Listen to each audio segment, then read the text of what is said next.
अगर उन्होंने कराची में 3 धमाके करने में कामयाबी हासिल कर ली तो क्या होगा? वीरा ने बेसाख्ता पूछा। इनकी कारकर्दगी का चोपड़ा की जिंदगी या मौत से कोई ताल्लुक नहीं। वो बराह रास्त बेन डेविड के लिए काम कर रहे हैं। इनको रोकने के लिए शहर में रेड अलर्ट का नफाज किया जा चुका है। यहाँ आते हुए मैंने अपनी आंखों से पुलिस वालों की गाड़ियों की गैर मामूली तादाद सड़क पर देखी है। यहाँ आने के बाद पता चला कि इनकी नकलो हरकत का सबब रेड अलर्ट का नफाज है। वो राह के घाक दहशतगर्द हैं, नामसाद हालात में भी अपना काम कर सकते हैं। अगर रेडियो और टेलीविजन पर हंगामी हालात के नफाज का खुला खुला ऐलान कर दिया जाता तो वो तीनों पकड़े जाने के खौफ से अपनी कमीनगाहों से निकलने की हिम्मत न कर पाते। डैनी ने तुम्हारे सामने महकमा दाखिला वालों की सोच बता दी है। इनका फैसला क्या है? शहर की अफरा तफरी 1-2 रोज में मामूल पर आ सकती है, लेकिन दुश्मनों का निशाना बनने वाले कभी वापस नहीं आ सकेंगे। वीरा बोली। तुम इस वक्त उलझी हुई हो इसलिए ऐसा सोच रही हो। इस वक्त भी इनका बाहर निकलना मुश्किल है। अव्वल खान ने कहा। तुम क्यों घुने बने बैठे हो? बोलते क्यों नहीं? वीरा लाजवाब होकर मेरे ऊपर बरस पड़ी। जो कुछ हुआ सही हुआ है। मैंने उसे चिढ़ाने के बजाय संजीदगी से जवाब दिया। अब हमें बेहतरी की उम्मीद के साथ इंतजार करना चाहिए। मैंने उसे मुतमईन करने की पूरी और मुखलिसाना कोशिश की, मगर अंदर से मैं खुद मुस्तरिब था। मेरे जहन में यह अंदेशा कचोके लगा रहा था कि राह के एजेंट आम आदमी नहीं थे। हालात की गैर मामूली तब्दीली से एक आम आदमी डर कर अपनी राह तब्दील कर सकता है, लेकिन राह के तजर्बेकार एजेंटों को महज पुलिस के इजाफी गश्त से खौफजदा करके मिशन की अंजामदही से नहीं रोका जा सकता था। वो पाकिस्तान की सरजमीन पर भारतीय अजाइम के हसूल के लिए भेजे गए थे, तो इनका दलेर, ज़हीन और शफाक होना जरूरी था। ऐसे लोग मामूली रुकावटों की परवाह किए बगैर अपना काम कर गुजरने के आदी होते हैं। मैं एक आम सा शहरी था। यानी शाहिद होने की बिना पर मैं ऐसे मामलात पर अपनी कोई भी राय कायम करने के लिए आज़ाद था, मगर अपनी राय के नफाज की कानूनी ताकत से यकसर महरूम था। मुझे अंदाजा था कि महकमा दाखिला वालों ने जलाल के जरिए भेजी जाने वाली मेरी तजवीज़ पर अपनी जिस सोची समझी राय का इजहार किया था वो अपनी जगह अटल थी। वो शहरी या शायद सूबाई इंतजामिया के सरकर्दा अफसर थे। शहरी नज़्मो नस्क को चलाने का वसी तजर्बा रखते थे। इनको अपनी राय तब्दील करने पर आमादा करना आसान काम नहीं था। बेहतर यही था कि मैं वीरा की हम नवाही करने के बजाय उसे ठंडा करने की कोशिश करता। मैंने M50 ऑपरेटर्स पर राह के एजेंट और आईमैन की जो गुफ्तगू सुनी थी, इससे बहरहाल यह अंदाजा हो गया था कि राह वाले अपने तहफ़्फ़ुज़ के मामलों में बहुत मुअत्तद थे। वो फूंक फूंक कर हर कदम उठा रहे थे। उनमें से किसी से यह तवक्का अबस थी कि वो शहर में दिन दिहाड़े कोई वारदात करने की कोशिश करेंगे। मेरा ख्याल था कि इन लोगों ने आईमैन से इसी दिन 3 बम इस्तेमाल करने का वादा कर लिया था, तो वो अपना दामन बचाकर इन बमों को कहीं ना कहीं चला देते। राह वाले ने पुरहजूम इलाके से फरार में मुश्किल का जिक्र करके पहले ही पेशबंदी कर ली थी। इन सब नकात की रोशनी में कुछ यूं नजर आ रहा था कि सूरज गरूब होने के बाद राह वाले किसी भी सुनसान इलाके में किसी इक्का दुक्का गाड़ी या राहगीर पर बम फेंक कर आईमैन के हुक्म की तामील करने की कोशिश कर सकते थे। मामला इनके तहफ़्फ़ुज़ के साथ हुक्म की तामील का भी था। रात होने में खासी देर बाकी थी। इससे पहले 5 बजे वाला मरहला दरपेश था, जब विजय के बयान के मुताबिक उसके बकिया तीनों साथियों को बाहिमी मुशावरत के लिए फ्रेर हाल के अल्लान पर मिलना था। चोपड़ा की गिरफ्तारी के नतीजे में होटल से फरार होने के बाद वो चारों शहर में आज़ादाना भटकते फिर रहे थे। इनका बाहिमी राब्ता मुनक़ता था। यह विजय की बदकिस्मती थी कि वो आईबी वालों के हाथ आ चुका था। बज़ाहिर यह इम्कान गालिब था कि राह के बकिया 3 एजेंट नए हालात की रोशनी में अपनी हिकमत अमली तय करने के लिए इस शाम फ्रेर हाल में ज़रूर आएंगे। 5 बजे के लिए जलाल पूरी तरह तैयार था। मैं सिर्फ उम्मीद ही कर सकता था कि राह के तीनों एजेंट शहर में कोई कार्रवाई करने से पहले आईबी की टीम के हाथों पकड़े जाएंगे। वो चारों आपस में बातें करते रहे और मैं खामोश बैठा रहा। आखिरकार वीरा ने मुझे टोका। क्या बात है, तुम किस सोच में खोए हुए हो? अंदेशे सता रहे हैं। दिल ही दिल में दुआ मांग रहा था कि शहर में आज की रात कोई गड़बड़ ना हो। मैंने जवाब दिया, मेरा दिल कह रहा है कि ये रात खैरियत से गुजरेगी। अव्वल खान ने कहा, और राह के बाकी तीनों एजेंटों का अंजाम बुरा होगा। M50 उनकी शामत बनकर तुम्हारे हाथ आया है। हम लोग इनकी हर साजिश से पेशगी आगाही हासिल कर सकेंगे। ये सब किया धरा तुम्हारा था, फिर वो ऑपरेटर्स जलाल के पास क्यों है? वीरा ने पूछा। वो इनकी गुफ्तगू सुनकर अपने इख्तियार से अहम फैसले कर सकता है। वो उसी की तहवील में बेहतर है। यह जरूरी नहीं कि वो ऑपरेटर्स पर सुनी जाने वाली हर बात से तुम्हें मुतल्ला करता रहे। कतई जरूरी नहीं, फिर भी वो हम बातें जरूर बताएगा। आईमैन ने गपशप लड़ाने के लिए वो फौजी ऑपरेटर्स उन्हें नहीं बांटे होंगे। वीरा मुंह बनाकर बोली, उस पर सिर्फ अहम बातें ही की जाती होंगी। इस बार मैंने खामोशी इख्तियार कर ली। मुझे यूं महसूस हुआ जैसे इस वक्त वीरा चिड़चिड़ी हो रही हो। कुछ देर तक ड्राइंग रूम में खामोशी रही। हर एक अपने अपने ख्याल में खोया हुआ था। पहले गजाला उठकर गई, फिर वीरा भी किसी से कुछ कहे सुने बगैर अपने कमरे की तरफ चलती। उसका मूड खराब हो रहा था। आसार बता रहे थे कि अपने मिजाज की बहाली के लिए उसे अल्कोहल की खुराक की जरूरत थी। अभी तक C9 के बारे में कोई रिपोर्ट नहीं आई। तवील तवक्कुफ के बाद मैंने अव्वल खान से पूछा, मेरे आदमी डिफेंस के मुख्तलिफ इलाकों में इस नंबर की 7 इमारतों की देखभाल कर चुके हैं, कहीं से कोई मुश्तबा रिपोर्ट नहीं मिली। उसने बताया, इस बारे में डोनाल्ड का बयान गलत नहीं हो सकता। जल्द या बादेर बेन उसी नंबर की किसी इमारत से मिलेगा। कोशिशें जारी हैं, IB वाले भी इस काम में लगे हुए हैं। शाम तक कोई ना कोई नतीजा सामने आ जाना चाहिए। मैं बेख्तियार हंस पड़ा। सब कुछ शाम के लिए जमा होता जा रहा है। मेरे लिए आज का दिन गुजारना मुश्किल हो जाएगा। अव्वल खान अचानक उठ गया, मैं चलता हूँ, 4 बजे तक वापस लौट आऊंगा। थोड़ी देर के लिए जाकर क्या करोगे? यही मेरे कमरे में लेट कर आराम कर लो। सुल्तान शाह ने उसे पेशकश की। बाजू का जख्म सती सा है, लेकिन अब इसमें दर्द शुरू हो गया है। अव्वल खान ने मुस्कुराते हुए बताया, मैं भी जाकर दर्द को माऊफ करने वाला कोई इंजेक्शन लगवाऊंगा ताकि 5 बजे की मुहिम में आसानी से शरीक हो सकूं। फिर तुम अकेले नहीं जाओगे। मैंने अपना फैसला सादिर कर दिया। ड्राइविंग से जख्म में शुरू होने वाला दर्द बढ़ेगा। सुल्तान शाह तुम्हें ले जाएगा। बच्चों जैसी बातें ना करो, दर्द बहुत ज्यादा नहीं है। मैं बस एहतियात करना चाह रहा हूँ। शायद उसकी बात दुरुस्त रही हो। वो अकेला जाने पर मुसर था, मगर उसकी एक न चली और मैंने उसे सुल्तान शाह के साथ रवाना कर दिया। चारों तरफ से मुकम्मल फुर्सत मुयस्सर आने पर मैं सोफे पर ही दराज हो गया। आईमैन, C9, डोनाल्ड और रा के तीनों एजेंटों के बारे में सोचते सोचते मेरा ज़हन जहांगीर की तरफ भटक गया। अपने भले दिनों में वो बहुत चुस्त व चालाक और हाजिर जवाब हुआ करता था, लेकिन फिर मेरी वजह से शी के खून आशाम शिकारी उसकी बू पर लग गए। उनके खौफ से जहांगीर ने काफ़ी अरसा रोपोशी की जिंदगी बसर की और दुनिया से कट कर रह गया। रफ्ता रफ्ता उसकी कुल कायनात उसके घर और उसकी बीवी के ज़ात तक सिमट कर रह गई। इस गोशा नशीनी ने जहांगीर को ज़हनी और आसाबी तौर पर बड़ी हद तक नाकारा कर दिया था। वो सही वक्त पर सही फैसला करने की अपनी फितरी सलाहियत खो चुका था। उसके आसाब इतने कमज़ोर हो गए थे कि वह हालात की ज़रा सी गड़बड़ से बुरी तरह बौखला जाता था। रही सही कसर उसकी शराब नोशी की आदत ने पूरी कर दी थी। मेरी और उसकी दोस्ती हमेशा से इतनी मिसाली रही थी कि मेरे दोस्तों और दुश्मनों तक को उसका इल्म था। जिन दिनों शी और वीरा से मेरा तसादुम चल रहा था, वीरा और उसके नमक ख्वारों ने मुझ तक रसाई के चक्कर में कई बार उसे अज़ियतों से दो चार किया था। ताज़ा तरीन सूरत अहवाल ये थी कि बेन डेविड ने मेरे हाथों से पै दर पै जिक्र उठाने के बाद जल्लाकर रा के एक आदमी को जहांगीर के घर का सुराग लगाने पर मामूर कर दिया था। यह गनीमत था कि गोल्डन फार्मेसी के मालिक जायदाद से पड़ोसी दुकानदारों तक किसी को जहांगीर के घर का इल्म नहीं था।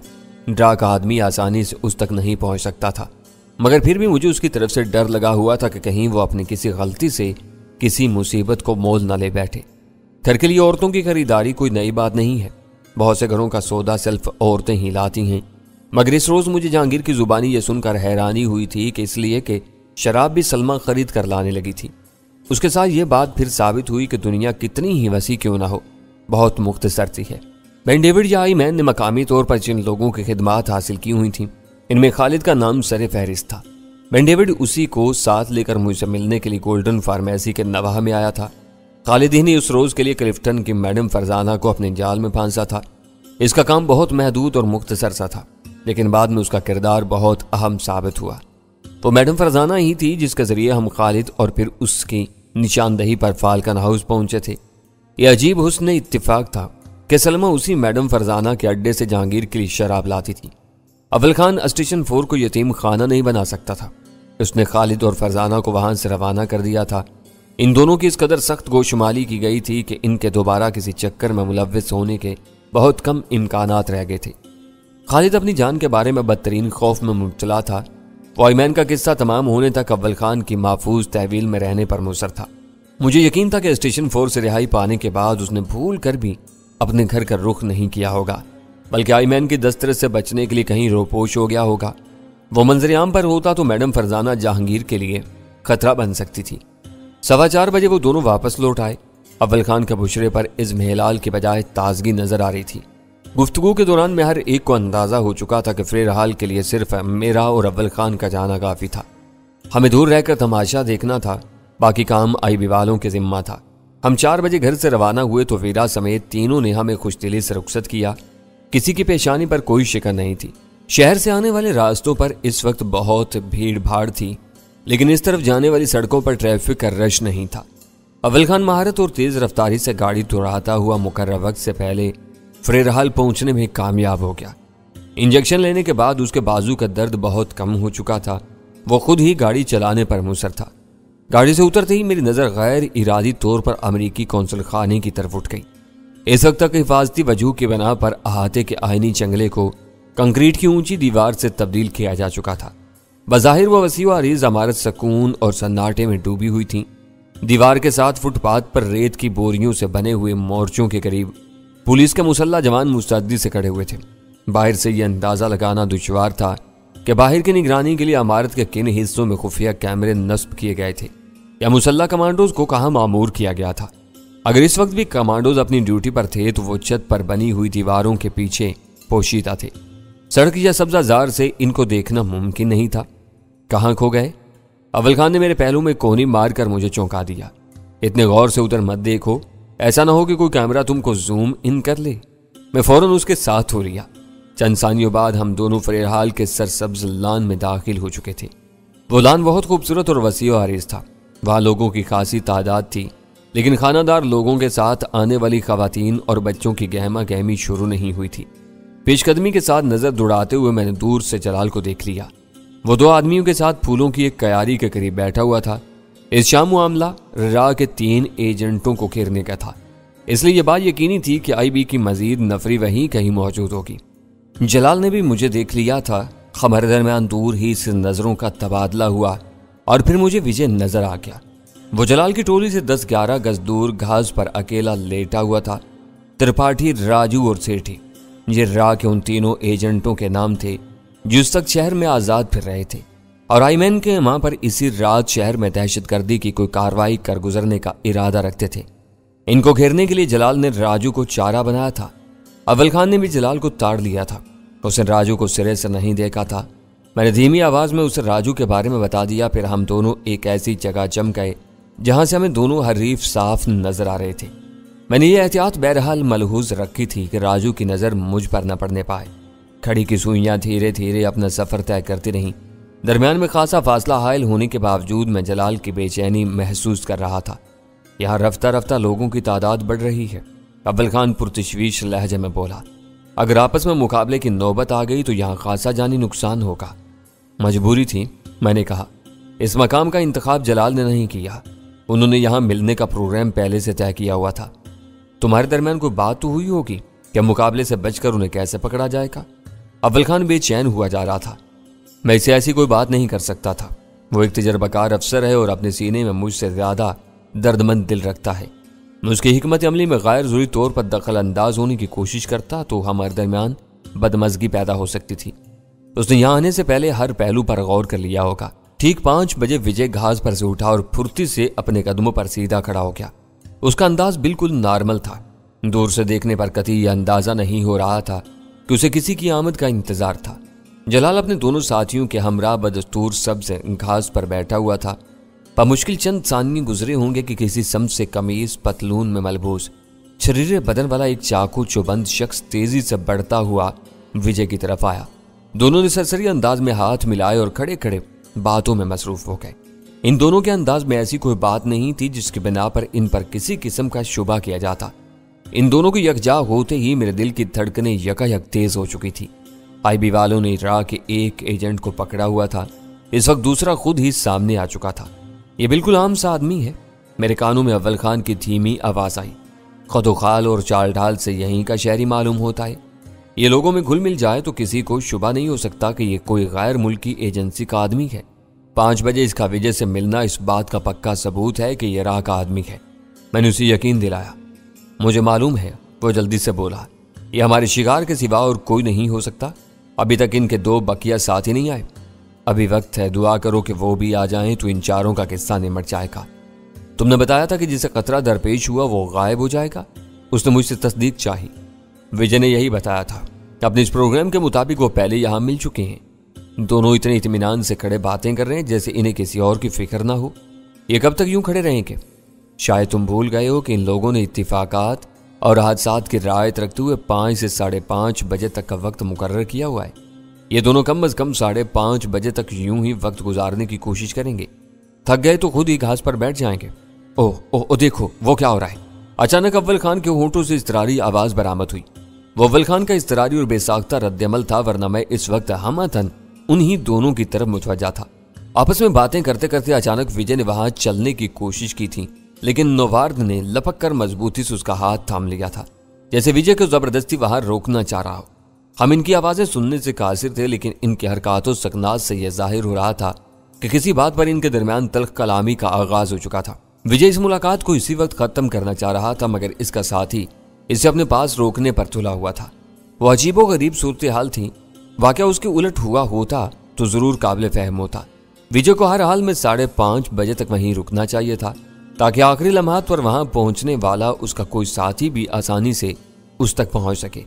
ठीक 5:30 बजे आईबी वाले उन्हें घेरे में लेकर पकड़ लेते और खेल खत्म हो जाता। मुझे शुबा हो रहा है कि बात कुछ बिगड़ गई है। अव्वल खान ने इज्तबाह अमेज लहजे में बात शुरू की। विजय जख्मी है। शायद वो अपने साथी को मुतमईन नहीं कर सका कि वो कैसे जख्मी हुआ। इन दोनों के दरमियान शुबहात जन्म ले चुके हैं और विजय अपने साथी की किसी बात पर नाराज होकर वहां से भागना चाह रहा है, मगर साथी ने उसे रोक लिया है। तुम ठीक कह रहे हो। उसने अभी तक विजय का हाथ पकड़ा हुआ है। विजय उससे जबरदस्ती हाथ छुड़ा कर भागा तो तमाशा बन जाएगा। मालूम होता है कि विजय सनक गया है।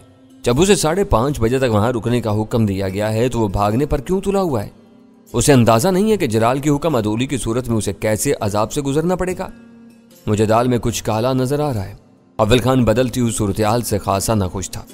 बज़ाहिर विजय ने हथियार डाले हुए हैं। नौवार्द ने उसका हाथ बदस्तूर पकड़ा हुआ है। विजय ने अभी तक अपना हाथ छुड़ाने के लिए जोर नहीं लगाया। अजनबी भागता और विजय हाथ पकड़कर उसे रोक लेता तो ये बात समझ में आ जाती। यहाँ तो मामला उल्टा है। आखिर क्यों? ये लाख रुपए का सवाल है। मेरे पास इसके सिवा कोई जवाब नहीं था। दरपेश हालात ने मुझे चकरा कर रख दिया था। फिर इन दोनों ने एक साथ चलना शुरू कर दिया। ये बात मेरे मुशाहिदे से नहीं बच सकी कि नौवार्द विजय को अपनी मर्जी के समत में ले जा रहा था। शायद इन दोनों के दरमियान तकरार बढ़ गई है। अजनबी भीड़ भाड़ से निकल जाने की कोशिश कर रहा है। और देखो, जलाल ने भी अपनी जगह छोड़ दी है। अव्वल खान ने उजले से कहा। मेरी छठी हिस्स कह रही थी कि नौवार्द को विजय पर शुबा हो चुका था। वो विजय से ज्यादा चालाक था।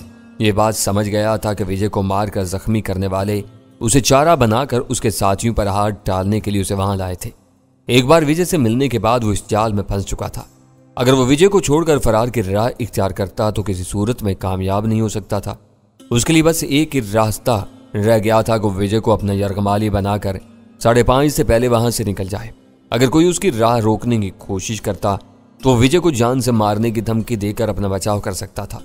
यह हालात की सितम ज़रीफी थी कि जलाल की हिकमत अमली के नतीजे में राह के 2 एजेंट आपस में टकरा गए थे। इनके दरमियान महाज आराई की जो सूरत हाल रुनमा हो चुकी थी, उसे देख लेने के बाद राह का तीसरा और चौथा एजेंट इन दोनों के सायों के करीब भी न भटकता। लान के कदरे सुनसान हिस्से में पहुंचने के बाद इन दोनों के दरमियान कशमकश तेज हो गई। विजय बाकायदा मुजाहमत पर तुल गया था। अचानक नौवार्द ने विजय का हाथ छोड़ा और पूरी कुव्वत से उसके मुंह पर मुक्का रसीद कर दिया। विजय एक करेहा चीख मारकर पीछे उलट गया। फिजा में वो चीख दूर तक गूंजी और हर तरफ भगदड़ मच गई। फिर जलाल ने यकायक अपना पिस्तौल निकाल लिया और दौड़ते हुए नौवार्द को ललकार बैठा। नौवार्द अपने गिर्द कसते हुए जिस जाल को तोड़ने की कोशिश कर रहा था, उसका आखिरी फंदा उसकी शहरग तक पहुंच चुका था। बस उसके हाथों ने जुम्बिश की और पूरी फिजाएं खोलनाक बारूदी धमाके से लर्ज उठी। हर तरफ कयामत का समा बरपा हो गया। जाए वारदात स्याह और कसीफ धुएं में घिर गई। हर शख्स उससे दूर भाग रहा था, मगर मैंने अव्वल खान के साथ उस तरफ दौड़ लगा दी।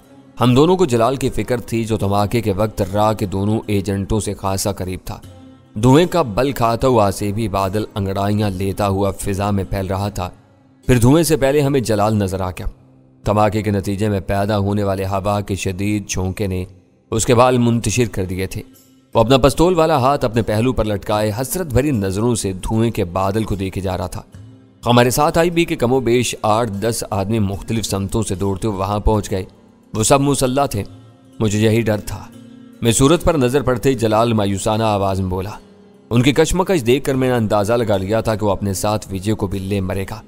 हमारे सामने नौवार का कोई वजूद नहीं था। वो शायद शहर में धमाका करने के लिए अपने लिबास में बम छुपा कर लाया था, जिसे उसने निकाले बगैर चला दिया। उसके बदन के चीथड़े उड़ गए थे। उसकी कमीज एक करीबी झाड़ी पर झूल रही थी, जिसमें उसका एक लहूलुहान बाजू फंसा रह गया था। वो धमाका इस कदर शदीद था कि विजय भी उसकी जद में आ गया था। उसकी सालम लाश घास पर पड़ी हुई थी, मगर जगह जगह से दागदार हो चुकी थी।